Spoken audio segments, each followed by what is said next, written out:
अगर मैं आप लोगों को दो जीरोस दे दूं और कहूं कि आप लोगों को एक क्वाड्रेटिक इक्वेशन को फॉर्म करना है, क्या आप लोग कर पाओगे? मैं बात कर रहा हूं relationship between zeros and coefficient.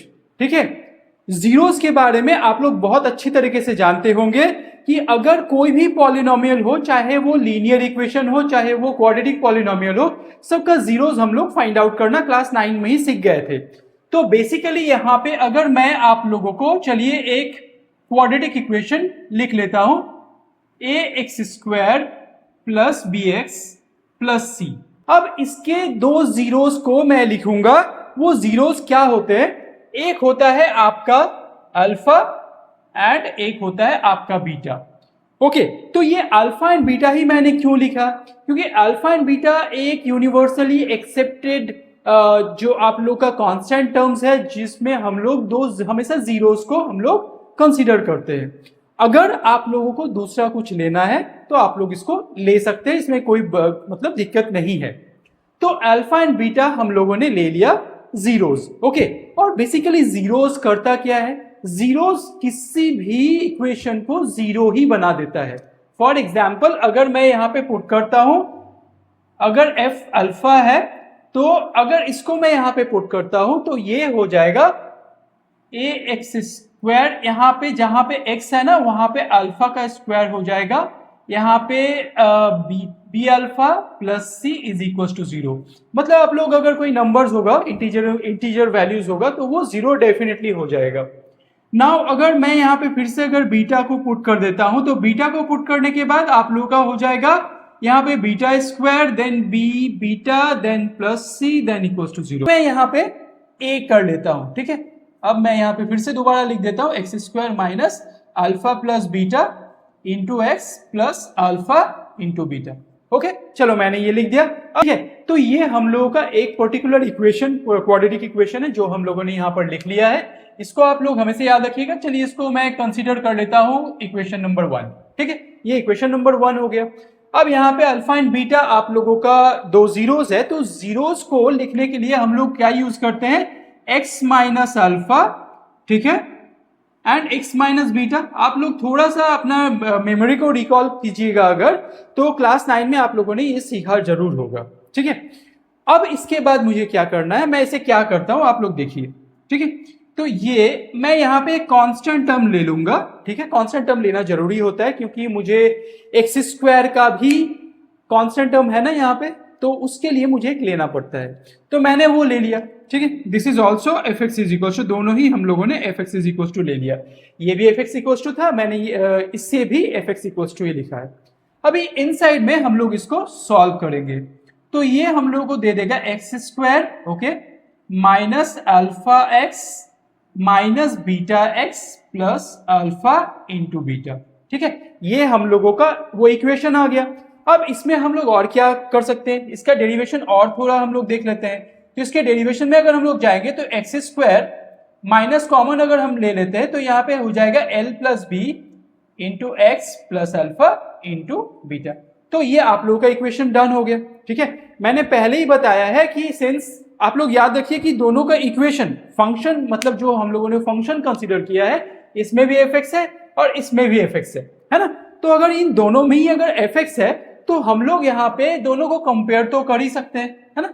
अगर हम लोग इसको दोनों को कंपेरिजन कर सकते हैं क्योंकि दोनों का एलएचएस इक्वल है। तो अगर इक्वल है तो हमेशा याद रखिएगा ये जो के है ना, के इज इक्वल्स टू हम लोगों को ए ले लेना होगा क्योंकि यहाँ पर एक्स स्क्वायर का कोएफिशिएंट ए है। ठीक है, अगर मैं यहाँ पे थोड़ा सा और डिराइव कर दूं, ये A X square minus A into alpha plus beta into X plus alpha into beta multiplied by A into alpha into beta. Okay, चलिए आपका ये डिराइव हो गया। अब हम लोग ना दोनों एलएचएस आरएचएस वैल्यूज को इक्वल कर लेंगे। तो यहाँ तो एक्स स्क्वायर तो इक्वल ही है, तो उसमें मुझे फोकस नहीं करना है। हम लोग यहां से उठाएंगे, ठीक, इस वैल्यू को और इस वैल्यू को कंसीडर करेंगे। नाउ मेरा यहाँ पे क्या हो जाएगा, minus A into alpha plus beta is equals to B X. ठीक है, देखो मैंने क्या कर दिया यहाँ पे, B X is equals to this को, क्योंकि एक्स का कोएफिशिएंट को हम लोग यहाँ पे कंपैरिजन कर रहे हैं। नाउ यहाँ पे क्या हो जाएगा, जैसे ही अगर मैं आपको बोलूंगा, सॉरी एक्स यहाँ पे लिखना नहीं है, ये मेरा मिस्टेक है। सो यहाँ पे एक्स रिमूव हो जाएगा। सो यहाँ पे मेरे पास बच क्या गया, इतना बच गया। आपको निकालना क्या है, आपको निकालना है अल्फा प्लस बीटा का वैल्यू, तो ये हो जाएगा माइनस बी बाई ए। ठीक है, ये आप लोग सभी कोई लगभग लगभग जानते ही होंगे। ठीक है, नाउ अब इसके बाद हम लोग ये जो कांस्टेंट टर्म जो बचा हुआ है ना सी के साथ, इसको अब हम लोग कंपैरिजन करेंगे। तो कंपैरिजन करने के बाद क्या मिल जाएगा, a into alpha beta is equal to C हो जाएगा, क्योंकि यहाँ पे c था, यहाँ पे a इंटू अल्फा बीटा था। तो अब हम लोग का क्या हो जाएगा, alpha into beta is equal to C by A. अब आप लोग ध्यान से देखो, यहाँ पे क्या आ रहा है, यहाँ पे आ रहा है ये दोनों जीरोज। मैंने पहले ही बताया था कि ये दोनों क्या है, जीरोज है ना, दीज आर द जीरोज, याद रखिएगा जीरोज है ये। नाउ जीरोज के साथ यहाँ पे क्या आया है, sum of the zeros, alpha plus beta मैंने यहाँ पे किया है ना, तो वो बन गया सम ऑफ द जीरोज। मैंने यहाँ पे क्या किया है, अल्फा इंटू बीटा, तो वो क्या बन गया, प्रोडक्ट ऑफ द जीरोज। तो यहाँ पे जीरोज और यहाँ पे ये जो राइट हैंड साइड में आप लोग को दिख रहा है वो है कोएफिशिएंट। तो आप लोग अब आराम से इस चीज को समझ पा रहे होंगे कि alpha plus beta is equal to minus B by A होता है, alpha into beta that is C by A होता है ना। तो यही है relationship between the zeros and the coefficient. इधर आप लोगों का आरएचएस में कोएफिशिएंट है और एलएचएस में आप लोगों का जीरोज है। तो इस चीज को आप लोग बहुत अच्छे से समझ गए होंगे होपफुली।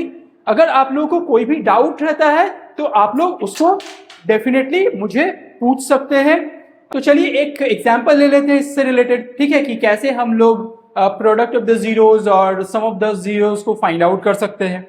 तो सम ऑफ द जीरोज के लिए चलिए मैं एक ले लेता हूं, F X is equals to एक X square plus 5x plus 6। इसमें हम लोग को फाइंड आउट करना है sum of the zeros and the product of the zeros.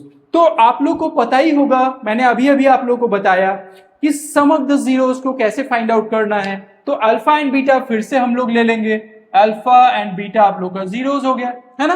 तो सम ऑफ द जीरोज जब करना है तो सम ऑफ द जीरोज के लिए क्या हो जाएगा, अल्फा प्लस बीटा, फॉर्मूला है आप लोगों का माइनस बी बाई ए। अब ये b क्या है, कोएफिशिएंट ऑफ x है, और a क्या है आपका, कोएफिशिएंट ऑफ x स्क्वायर है। तो आप लोग इसको डायरेक्टली क्या करेंगे, यहाँ पे बस आप लोग पुट कर दो, ये 5 आपका b है तो ये हो जाएगा -5, ये a यहाँ पे x स्क्वायर का कोएफिशिएंट जस्ट 1 है तो आप लोग 1 डाल दो, ये आप लोगों का आ गया -5। That means sum of the zeros का वैल्यू हो गया -5। Done guys. Now alpha into beta, अब प्रोडक्ट ऑफ द जीरोज भी फाइंड आउट करेंगे, है ना। तो प्रोडक्ट ऑफ द जीरोज के लिए हम लोग का फॉर्मूला क्या है, प्रोडक्ट ऑफ द जीरोज के लिए हम लोग का जो फॉर्मूला आता है वो है c बाई ए, है ना, कांस्टेंट टर्म है ना, c ये है। तो अब c क्या है हम लोग के पास, c है हम लोग का 6, अगेन a क्या है वो आप लोग को पता है दैट इज 1, तो आप लोग यहाँ पे लिख देंगे 1, तो ये हो जाएगा 6। तो आप लोगों का आ गया sum of the zeros and product of the zeros. Hopefully आप लोग इस कॉन्सेप्ट को बहुत अच्छे से समझ गए होंगे। और एक बात मैं बता देना चाहूंगा कि ये तो हम लोग बाय फॉर्मूला भी इसको फाइंड आउट कर सकते थे बाय फैक्टराइजेशन। अगर आप इसको फैक्टराइज करोगे ना दोनों मेथड से, कभी कभी पूछा जाता है कि दोनों मेथड से बनाओ, ये मैं आप लोग को वो दिखा देता हूं, ठीक है। उसको करने के लिए बहुत ज्यादा कुछ करना नहीं है, अल्फा एंड बीटा हम लोग उसको इंटैक्ट रखते हैं, ठीक है। तो उसके लिए हम लोग क्या करेंगे, इसको फैक्टराइज कर लेंगे। तो इसको फैक्टराइजेशन जब भी करेंगे ना तो ये हो जाएगा x square plus 3x plus 2x plus 6, ठीक है। ये फैक्टराइजेशन प्रोसेस है, होपफुली आप लोग इसको जानते होंगे। तो ये देखो यहाँ पे मैंने इन दोनों के बीच में कॉमन वैल्यूज ले लेते हैं, तो x इज इक्वल टू क्या हो जाएगा, x प्लस 3 यहाँ पे, और यहाँ पे 2 कॉमन ले लेता हूँ, यह हो जाएगा यहाँ पे x प्लस 3, है ना, इक्वल टू 0 कर देता हूँ। तो देखो आप लोग ध्यान से, यहाँ पे आ गया x प्लस 3 और यहाँ पे आ गया x plus 2 is equal to 0, ठीक है। अब अगर यहाँ पे मैं इसका वैल्यूज को फाइंड आउट करता हूँ तो x का वैल्यू आएगा एक -3 और x का वैल्यू आएगा एक -2। तो यही दो आपका जीरोज आप लोगों को मिल चुका है। दैट मीन्स एक है आपका अल्फा एंड एक है आपका बीटा। अगर आप इसी अल्फा एंड बीटा को अगर आप सपोज अगर आप यूज करते हो sum of the zeros and product of the zeros के फॉर्म में, तो अल्फा प्लस बीटा आप लोगों को क्या मिल जाएगा? अल्फा का वैल्यू -3, बीटा का वैल्यू -2। तो आप लोग यहाँ पे लिखोगे -3 -2, ये आ जाएगा -5। देखो आप लोग को वैल्यू सिमिलर आ रहा है। नाउ अल्फा इंटू बीटा करेंगे तो ये हो जाएगा -3 इंटू -2, जो कि आपको देगा 6। देख लो आप लोग, मिला लो, आ गया ना सेम वैल्यू जो आप लोगों को चाहिए था। इससे पहले भी alpha plus beta and alpha into beta करके जो मैंने निकाला था, है ना। चलो गुड, हम लोग देख लेते हैं कि अगर दो जीरोस गिवन है, सिर्फ दो जीरोस गिवन रहेगा और आप लोगों को एक क्वाड्रेटिक इक्वेशन को बनाना है, ठीक है। तो क्वाड्रेटिक इक्वेशन बनाने के लिए आप लोगों को क्या करना होगा, याद रखिएगा, मैं फॉर्मूला लिख देता हूं। सबसे पहले fx ये तो देना ही है, देन k आप लोग को देना ही है जैसे मैंने बताया था। देन आप लोग एक ब्रैकेट ले लो, यहाँ पे x² लिखना है, ठीक है। देन माइनस लेना है, यहाँ पे अल्फा प्लस बीटा, ठीक है, into X plus alpha into beta, ठीक है। आपको इस फॉर्मूला को हमेशा ही दिमाग में रखना है अगर क्वाड्रेटिक इक्वेशन फॉर्म करना है विद द टू जीरोस, ठीक है। अब मान लेते हैं मेरे पास एक जीरो है, अल्फा का वैल्यू है 4 और बीटा का वैल्यू है मेरे पास 3। सपोज कि एक माइनस भी ले लेता हूं, चलिए ठीक है, एक माइनस हो गया और एक प्लस हो गया, ठीक है। तो यहाँ पे मेरे पास दो जीरोस गिवन है और इसी से मुझे बनाना है एक क्वाड्रेटिक इक्वेशन, है ना। तो मेरे पास तो फॉर्मूला है ही, इस फॉर्मूला में अल्फा एंड बीटा को रिप्लेस करेंगे एंड मेरा आंसर डन हो जाएगा। तो गाइस चलिए मैं कर लेता हूं, इसे करके दिखाता हूं। तो आप लोग k को k के जगह पे ही रखिए, x² को x² की जगह पर ही लिखना है, कोई चेंजेस नहीं आएगा। माइनस यहाँ पे डाल देना है, अल्फा आपका 4 है तो यहाँ पे 4 डाल देंगे, बीटा आपका कितना है प्लस यहाँ पे आ जाएगा -3। तो मैं यहाँ पे थोड़ा सा ब्रैकेट को चेंज कर देता हूँ, यहाँ पे -3 है मैंने डाल दिया। अब यहाँ पे भी अल्फा आपका 4 है, बीटा आपका -3 है, तो यहाँ पे 4 मल्टीप्लाइड -3 रखता हूँ फिलहाल के लिए और ब्रैकेट को क्लोज कर देता हूँ। अब इसको हम लोग सॉल्व कर लेते हैं। सॉल्व जैसे ही हम लोग करने जाएंगे तो ये हम लोग को मिलेगा x², यहाँ पे 4 - 3 1, यहाँ पे x डालना है, सॉरी।